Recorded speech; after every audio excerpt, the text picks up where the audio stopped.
નસવાડીના ડણી ગામ પાસે ત્રિકલ અકસ્માત સર્જાયો હતો. આ અકસ્માતમાં બાઇક સવારનું કરુણ મોત થયું છે. સરકારી એસટી બસ ટ્રક બાઇકના અકસ્માતમાં બાઇક સવારનું મોત થયું છે. બાઇક સવાર ભરત નરસિંહ ભીલ હોવાનું જાણવા મળ્યું છે. ભાજપ ઉપપ્રમુખ દિલીપ ભીલના મોટા ભાઈનું અકસ્માતમાં મોત થતા શોકનો માહોલ સર્જાયો છે.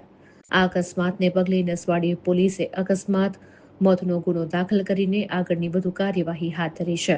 આ નસવાડી કવાંટ રોડ પર વઘાચ અને ડણીનું એક ડેપો છે, એની પાસે થયો છે અકસ્માત. એક ડમ્પર આગળ ચાલતું હતું અને એની પાછળ બાઇકવાળો હતો ને બસ જે હતી સરકારી બસ એ ફૂલ સ્પીડમાં આવતી ઓવરટેક મારવા જતાં બાઇકવાળાને અડફેટે લીધો અને અડફેટે લીધા પછી ટ્રકને બી અડફેટે લઈને તો ખાડામાં ગરી ગઈ ટ્રક.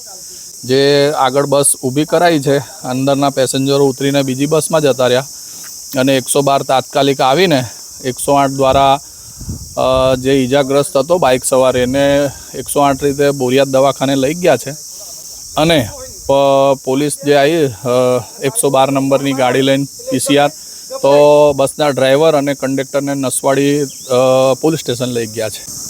શું લાગે છે આ બસ ફૂલ સ્પીડ હતી? હા, ફૂલ સ્પીડમાં હતી. તો જે બાઇકને અડફેટે ને આટલા મોટી ટ્રકને બી આ લોકો અડફેટે લઈને પલટી મરાવી દીધી તો એની સ્પીડ ઓછામાં ઓછી 100 થી 100ની આસપાસ હોવી જોઈએ.